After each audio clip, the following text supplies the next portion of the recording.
দীর্ঘদিন ধরে বলরামপুর কৃষি সমবায় দপ্তরের অধীনে কর্মরত মুটিয়া শ্রমিকদের ন্যায্য মজুরি ও প্রভিডেন্ট ফান্ড থেকে বঞ্চিত রাখা হয়েছে।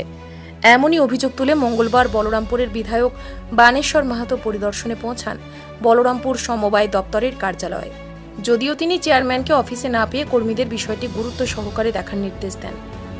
বিধায়কের অভিযোগ, এখানে কাজ করা শ্রমিকদের ন্যায্য পারিশ্রমিক দেওয়া হচ্ছে না এবং সরকারি নিয়ম অনুযায়ী ইপিএফ এর টাকা জমা দেওয়া হচ্ছে না। এই বিষয়ে তিনি জেলা প্রশাসন ও পুলিশকে হস্তক্ষেপ করার অনুরোধ জানিয়েছেন। পাশাপাশি তিনি আরও জানিয়েছেন, এই সমবায় কেন্দ্রটি বর্তমানে শাসক দল তৃণমূল কংগ্রেসের অঘোষিত পার্টি অফিস হিসেবে ব্যবহৃত হচ্ছে। অন্যদিকে এই অভিযোগ খণ্ডন করে সমবায়ের চেয়ারম্যান ও তৃণমূলের ব্লক সভাপতি গৌতম মাহাতো জানান, আমরা বাজার দরের সঙ্গে মজুরি তুলনা করি না, তবে শ্রমিকদের সমস্যা নিয়ে বডি মিটিংয়ে আলোচনা করা হবে।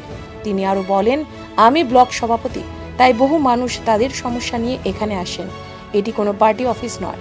এই ঘটনার প্রেক্ষিতে শুরু হয়েছে শাসক বিরোধী রাজনৈতিক দরজা। স্থানীয় শ্রমিকদের অধিকার নিয়ে উঠছে একাধিক প্রশ্ন।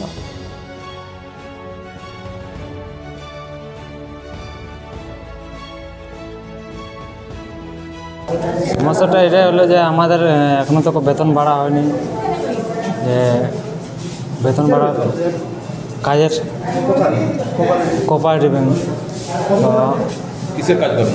আমার কুলি। হ্যাঁ, আর কিছু বকেয়া রয়েছে টাকা? হ্যাঁ, বকেয়া 5 মাসের বকেয়া রয়েছে, তো ওটা দেওয়া হয়নি এখনো তক।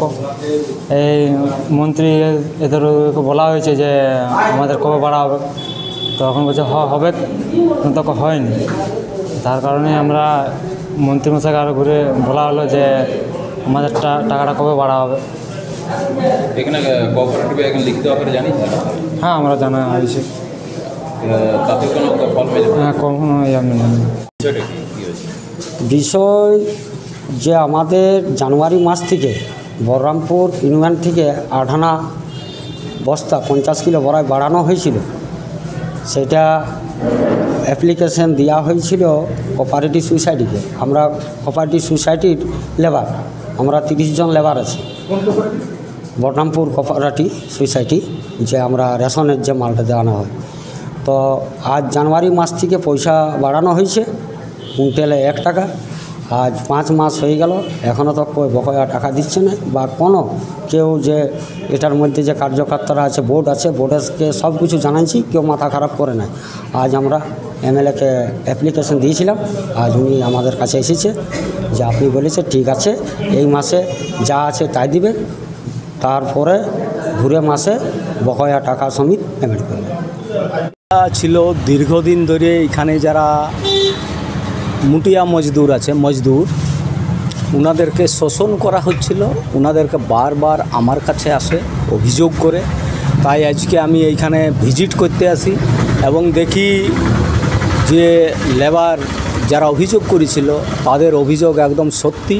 জানুয়ারি মাস থেকে ওনাদেরকে যে পেমেন্ট বাড়িয়েছে ওনাদের, সেই পেমেন্ট দেওয়া হয় নাই।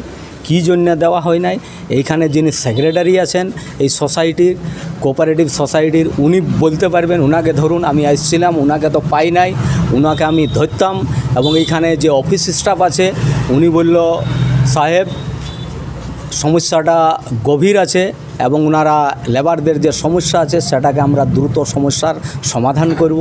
আরেকটা বিষয় হচ্ছে যেটা এখানে ইনাদের যে মজদুর আছে, ইনাদের পিএফ ফান্ড কাটা হয় নাই।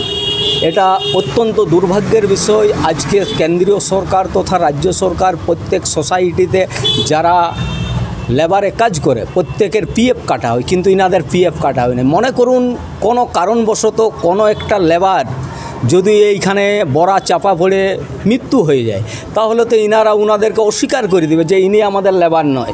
আর যদি এইখান থেকে পিএফ কাটা হয়, ওনারা তো অস্বীকার করতে পারবেন না। তাই আমি ওনাদেরকে বললাম যে আপনারা পিএফের ব্যবস্থা করুন। ওনারা আশ্বাস দিয়েছে যে হ্যাঁ, বলছে আমরা এখানে পিএফের ব্যবস্থা করব লেবারদের। আর বাকি যা সমস্যা আছে, তাছাড়া যারা এখানে অফিস স্টাফ আছে ওনাদেরও বেতন দেখলাম অত্যন্ত নিম্নমানের। ওনারাও অভিযোগ করলেন, ওনাদের অভিযোগটাও ওনারা সহানুভূতির সহিত বিবেচনা করব বলল। আরেকটা জিনিস আছে এইখানে, যেটা আমি আজকে খবর পেলাম, এইখানে টিএমসির সভাপতি যিনি আছেন উনি আবার এই সোসাইটির সেক্রেটারি।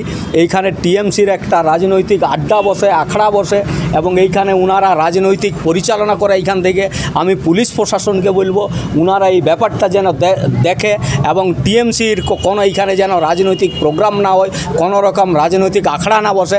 তা নাহলে আগামী দিনে আমরা ভারতীয় জনতা পার্টির পক্ষ থেকে আমরা ব্যবস্থা নিতে বাধ্য থাকব।